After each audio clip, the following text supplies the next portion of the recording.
a lot of how we feel about things and a lot of our perspectives are actually shaped around the personal experiences that we've had, right? So people who are like huge commitment phobes, I wonder what percentage of those people grew up in households where their parents had not necessarily like a bad marriage in terms of like toxic marriage, but a marriage where it was forced and like those people really didn't even want to be together, right? I don't know what really made me think of this, but it's crazy how you'll have older women like grandmothers, right, who grew up in the era of like shotgun weddings, right? And where their fathers force the men who impregnate, and this is only in circumstances where the females were impregnated prior to being married, where they would be forced to marry that woman, right?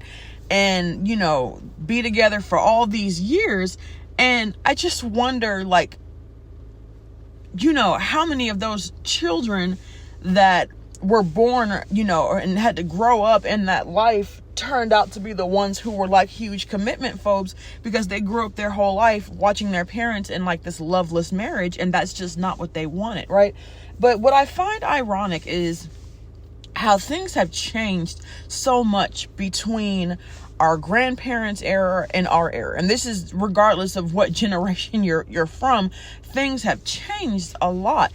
And you'll have some older women who will give advice to younger girls and say, you younger girls, y'all don't know how to stick things out anymore. Y'all don't know how to stick around. Y'all always want to leave at the first sign of trouble. That's not what you do. Now, granted, that is solid advice, but when you say the first sign of trouble, we have to really sit down and categorize things in terms of what the first sign of trouble actually is. Because if the first sign of trouble is lying, cheating, and infidelity, then that's not really things that we need to be turning a blind eye to just for the sake of saying that we're married, right? But I remember my grandma, and this was like years ago, when one of the females in my family had gotten pregnant. And I remember this female was like, I'm gonna go ahead and get married. We've decided, we've talked, we're gonna go ahead and get married. And I remember my grandma saying, you don't have to get married just because you're pregnant. Like, you don't have to do that anymore. And I just thought that was odd. I thought that was, because, that's not, and I can't speak, for everyone, of course, everyone's grandparents are different, but I wonder how many grandmothers out there would actually tell, their granddaughters, like, hey, you don't have to get married, just because you got pregnant. Like, the times are different, right? And it just really got me to thinking. I had this dream, and this dream was like months ago, right? This was maybe even like the year before last that I had this dream. So I don't think I did, because I started like doing these recordings last year. So I don't think that I've talked about this one. But if I have, like, I apologize for like repeating content. But I remember having this dream one time where there was this married couple and they were on a train, right? They were on a train, and it was like one of those trains where, and it made me think of my grandma, because I remember my grandma one this is like years ago too, where she was like, hey, I want to do a train family reunion. I want to do one of those family reunions where we all meet up in a certain, well, I guess that is a family reunion. Everybody has to meet up at a certain spot and get together and reunion, so. But I remember her saying she wanted to do like a not like a cross country, because we didn't really have, it would have to be like a weeks long family reunion, but she wanted to do like a train ride where we do it for like over the course of a weekend, where we ride the train, countryside to a location, and pretty much a round trip where you ride the train, then turn around and come back. And that's what she wanted to do. So it made me think of her, because in this dream, there was someone that was taking a train ride countryside, right? And I can't remember. I need to go back in my dream journal. I don't have it I don't even know if but you know what? Let me check my dream journal. Because I can't remember if it was divine feminine that was on the train, or if it was the couple, the couple that was on the train. And I tried scrolling through my dream journal to see if I could find that entry. And the thing is like, I don't always write down every single dream. I tried to do that. I tried that back in 2022. I tried to write down every single dream, but I dream every night. You know what I mean? Like I dream every night. There's rarely unless I'm like sick and I don't feel well, then I tend to not retain or I tend to not remember my dreams. But I dream every night, and I always remember my dreams. And some nights in more detail than others, but it was it was too long. I ended up doing like an electronic dream journal instead of doing like a book one, because I got a book and filled it up within like a couple of months. So I was like, okay, well, let me get me an electronic one, and I have that. And it's so neat because you can like put a little lock on it and all this stuff, put your own little code in there, and it's neat. But then there's a lot of scrolling, especially when you don't remember the date that you had it. There's a lot of scrolling to find stuff, and I just was like, forget it. But it does make a difference in terms of like symbolisms and meaning. It does make a difference because the train, a moving train, first of all, any type of movement in terms of travel is about progression. You know what I mean? It's about progression. But with the train, and like this train was really booking it.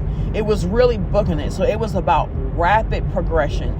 And one difference between a train versus like a plane or a boat is that, train is, I'm hearing like, with a train, you have a specific destination. You're taking like a specific route. And not that planes and boats, don't do the same.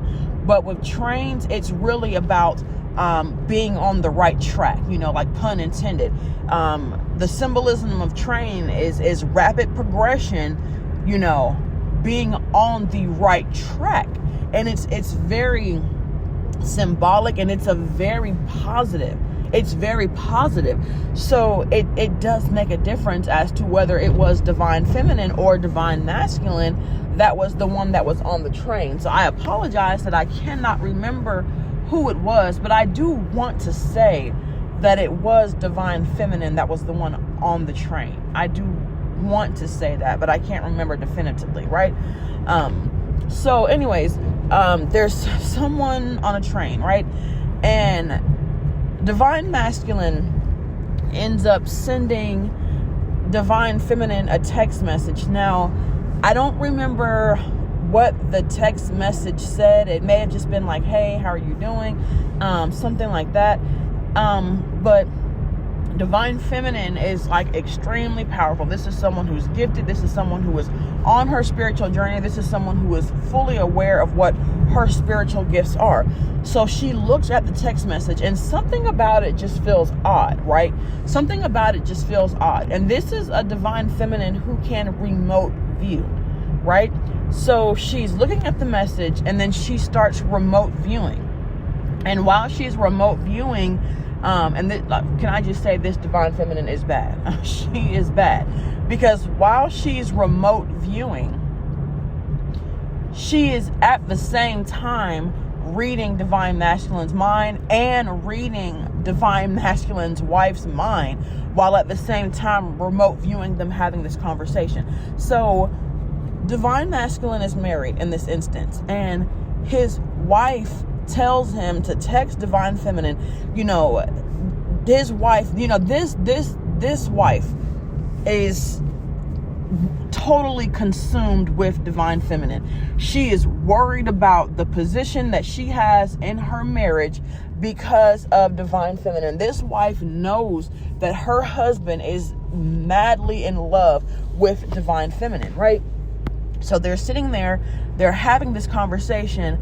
The husband is telling her, like, look, you don't have to worry. Now, one thing I will say is he never said he was not in love with Divine Feminine.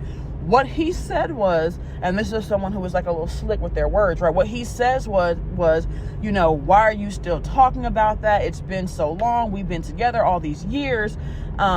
She doesn't even want me anyway. So what difference does it make? Now, mind you, like I said, he said she doesn't want me. So what difference does it make?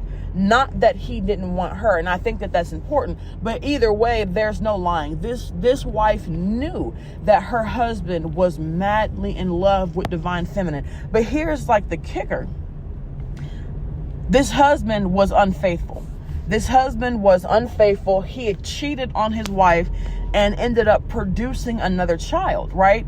So as Divine Feminine is sitting there, that she's watching them have this, she's remote viewing them having this conversation. Simultaneously, she's reading the mind of Divine Masculine. She's reading the mind of Divine Masculine's wife. And, you know, there's another woman involved that he has a child with. And it's just all this mess and all this drama. And the funny thing well, it's not funny. The ironic thing to me is like, first of all, you know your husband is capable of cheating. You know your husband is capable of cheating. He's produced another child with another woman, and she was not worried about this other woman at all. She was not worried. She had no thoughts, no feelings, no nothing towards this other woman that he cheated with. But she knew that her husband was capable of cheating. Of course she knew, because he did it. And her biggest fear was he was going to cheat with Divine Feminine, and that if Divine Feminine wanted him back, this wife knew hands down that her husband would leave her for Divine Feminine. This wife knew, you know what I mean? And she was trying to get her husband to admit, and he would not come right out and say it, although he was thinking it, and it was pretty clear that he wants to be with Divine Feminine. He's not happy where he's at, which is probably has a lot to do with him cheating. Not that I'm making excuses, but he wasn't happy where he's at, right? And you know, Divine Feminine is sitting there and she's reading their minds. She's seeing all of this going on, and you know, y'all, the heart wants what the heart wants. My heart kind of ached a little bit, you know what I mean, watching this, because underneath it all, you know, Divine Feminine did still love Divine Masculine. She did love Divine Masculine. And it's actually not that she wouldn't choose Divine Masculine, but he would have to,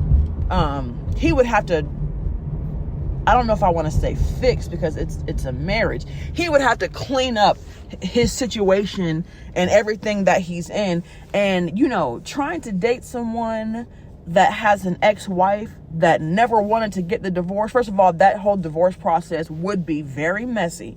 So you have to know that there's going to be a lot of time, because this other person is going to fight back because they want their marriage, right? Especially anyone who would stick by and try to work something out after infidelity and, you know, and another child is introduced. If you're still, you know, this focused on trying to keep your marriage, this is someone who I'm hearing is not going to go down without a fight, right?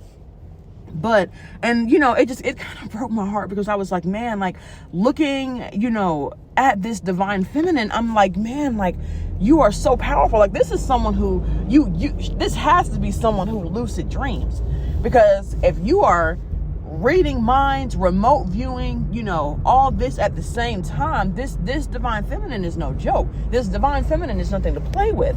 And I'm like, man, like I want for you to want better. You know what I mean? Like it's not for me to say, you know what I mean? Like, and there was this sense with Divine Feminine that if she were to take him back, people are gonna, and when I say people, I mean family, are going to have something to say about it, because he just has a lot of baggage. He has a lot of baggage. But, you know, at the end of the day, the heart wants what the heart wants.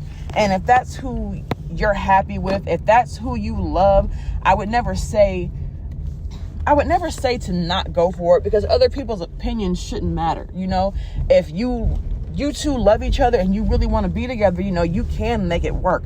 I want for Divine Feminine to want better, but you know, it's not my choice. It's not my choice. You know what I mean? I'm not one of those people who feels like I have to tell people, like, you know, even with my friends, even when they make decisions that I'm like, oh man, like, I really want for you not to make that decision. At the end of the day, it's your life. And no matter what decision you make, I'm going to be here for you either way, right? I just do sometimes want for you to want better. But, you know, either way, Divine Feminine is watching all of this, and it's kind of like nails on a chalkboard, because Divine Masculine really loves Divine Feminine, and his heart is truly with Divine Feminine. And Divine Feminine's but he believes that because of all the baggage that he has going on, he believes that Divine Feminine would never take him back. But the truth of the matter is that Divine Feminine would actually take him back in a heartbeat if he were to clean up his situation first, right? So like the communication is just not there. But the wife is trying to get Divine Masculine to text Divine Feminine, and she's trying to get them to engage in a conversation. And here's the thing. I don't know why women do that. You know what I mean? Because I don't know why women will be like, oh, well, you know, text her and let me see what she says, right? And people do that. And I guess from a certain standpoint, I get it. You know, like, I'm not that ignorant. I get it. But what the wife doesn't know is that she's encouraging him, and she's telling him, like, oh, say this, and say that, because she's trying to prompt a response, because she knows in her heart of hearts that Divine Masculine, her husband, wants this Divine Feminine. And the wife is actually the only one who knows, you know, that Divine Feminine actually does love Divine Masculine too. Divine Masculine doesn't know this. He thinks that Divine Feminine is totally done. But the wife actually knows. She knows, she can sense that Divine Feminine is in love with her husband as well. So her trying to prompt and promote them to have this conversation, her trying to test the waters and trying to test Divine Feminine, if she doesn't stop, is actually going to work to her detriment, right? But, you know, hey, I guess, you know, the husband and Divine Feminine will get what they want. So I guess it really just depends on, you know, whose side of the story you're, you know, who's narrating the story, right? But, you know, I say that the reason it's important to know who was on the train, because, so, you know, being honest is an important part of your spiritual journey. You know what I mean? Being honest with other people helps. It helps. It really helps clear a lot of that karma and a lot of that like karmic debt and stuff that you've accumulated. And it really helps to kind of clear out any sort of like emotional baggage and whatnot. But the biggest step, you know what I mean? The biggest step in your spiritual journey is going to be taking, you know, in the initial stages, I'll say, is going to be taking accountability and being honest with yourself. You know what I mean? Being honest with yourself. So that's why I was saying, like, whoever was the one that was on the train, it does make a difference, because reading, as Divine Feminine is reading Divine Masculine's mind, she knows that Divine Masculine loves her. You know what I mean? Even the wife knows that Divine Masculine loves her, right?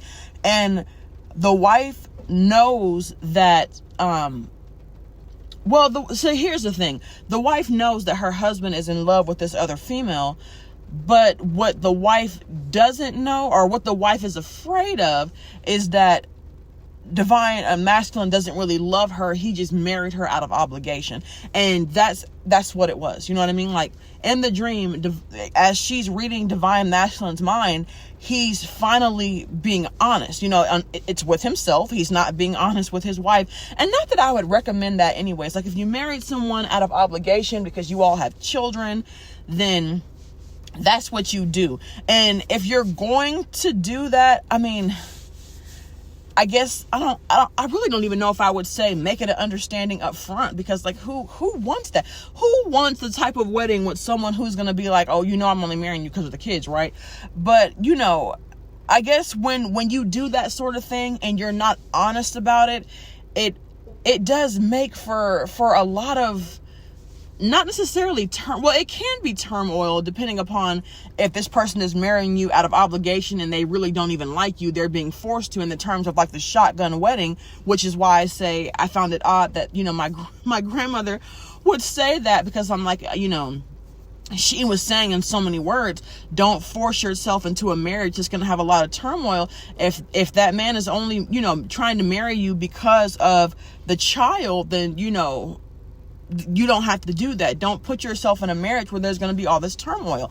So I don't even know how you would even address that, or if you even would, or you just kind of just let it be, right? But, in the dream, as she's reading, Divine Masculine's mind, he is, openly, saying to himself, he is openly thinking that, the only reason why he even really married his wife was out of obligation, because they had children together, and it was more than one. They had children together, and he felt a sense of obligation, right?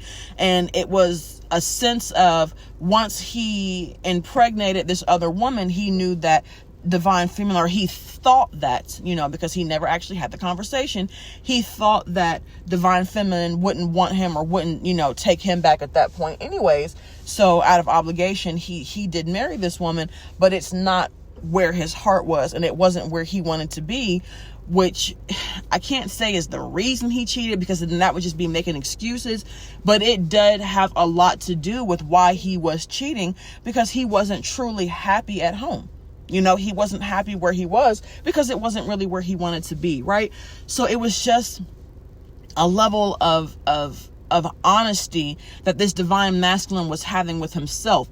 And the wife was like so focused on and so worried about Divine Feminine. But the thing that was kind of like the kick in the teeth was, this man was so unhappy where he was, that he looked at impregnating this other woman as another way out. So he was contemplating, he really wanted to be with Divine Feminine, but in his mind, he's like, she would never take me back, if not before, especially now that I have multiple children by multiple women. So in his mind, as Divine Feminine's reading his mind, in his mind, he's actually thinking, maybe, I can get out of this marriage by saying, oh, well, since I impregnated this other woman, since I have a child with this other woman, that child is younger. Our children are older, meaning the children between him and his wife.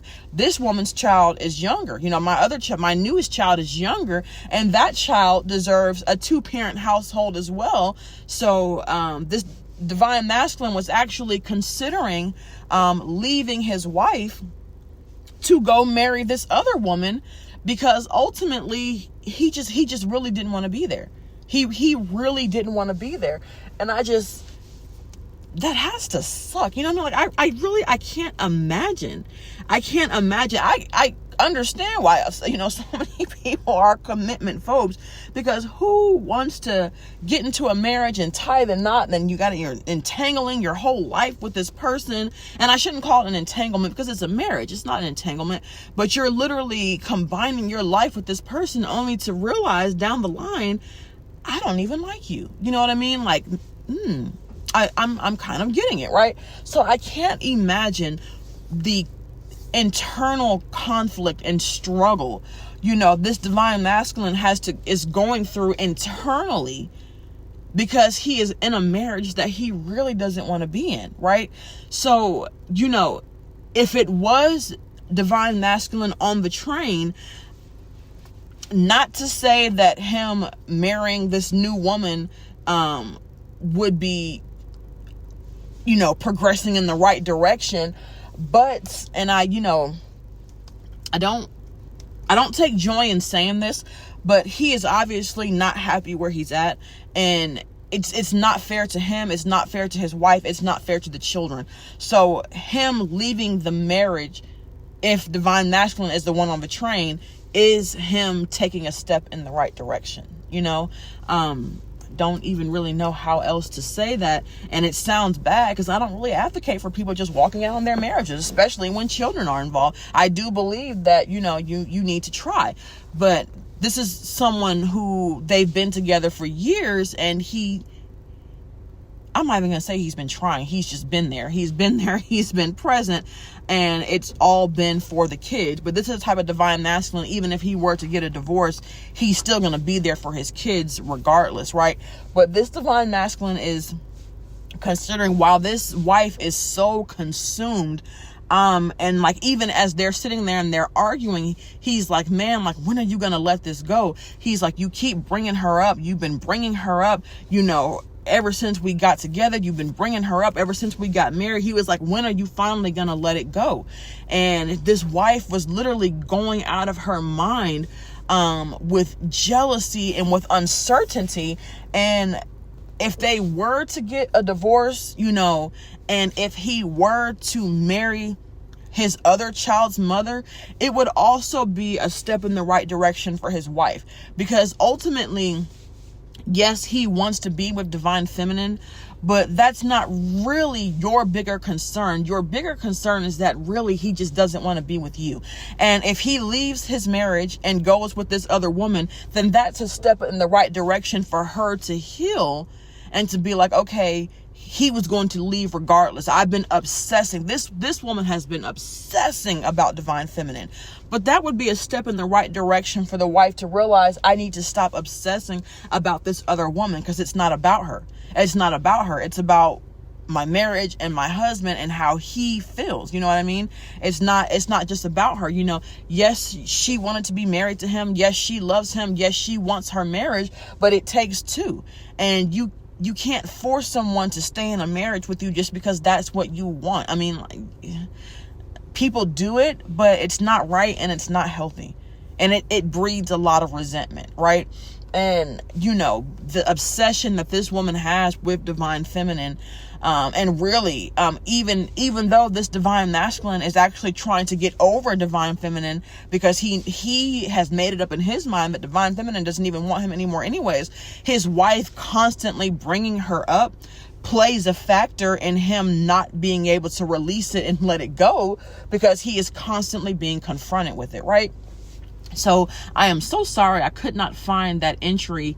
I don't even know definitively if I even wrote it down. But like I said, I want to say it was divine feminine that was the one on the train, moving in the right direction, on the right path of her life's journey. So whatever you're doing right now, divine feminine, you are on the right path. You were on the right journey. And even if it wasn't divine feminine that was the one on the train, this divine feminine is bad anyways. This divine feminine is bad on her own, because she is someone who is super powerful. If it was divine masculine on the train, then this divine masculine, as messy as this situation is headed in the right direction by finally making the right moves and the right steps. And who knows if he, like I said, divine feminine is not going for anything until he cleans up his situation first.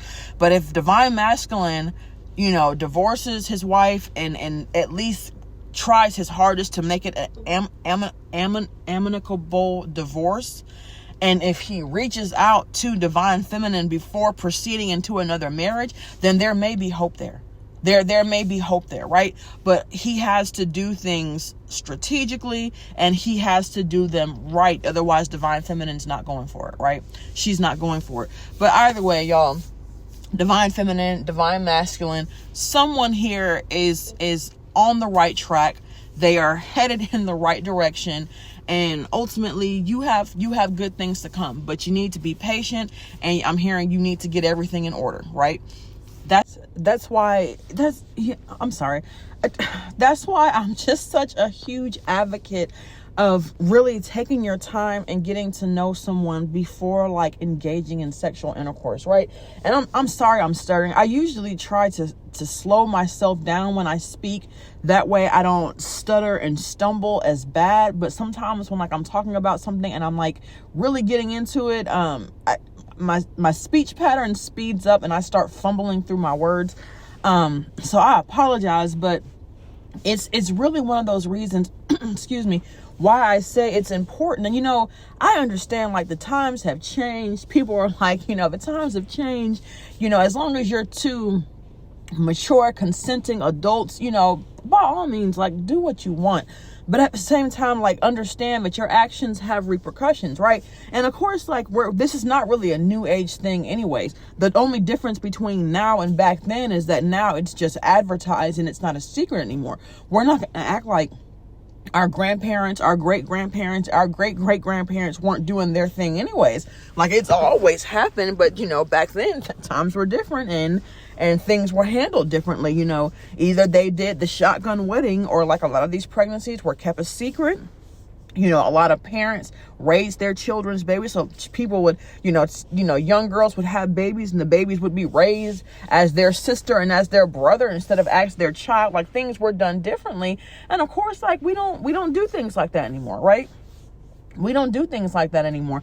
But, you know, that's why I'm such a huge advocate for taking your time and getting to know someone before you engage in sexual activity. Because if a child is produced, you now have new responsibilities, you have decisions you have to make, and you now have not only this beautiful child, but you now have another person. Now, whether you choose to get married or not, which, you know, there is some nobility in that, in doing the right thing and getting married. I'm not saying that like anyone's wrong for doing that. There is some nobility in doing that.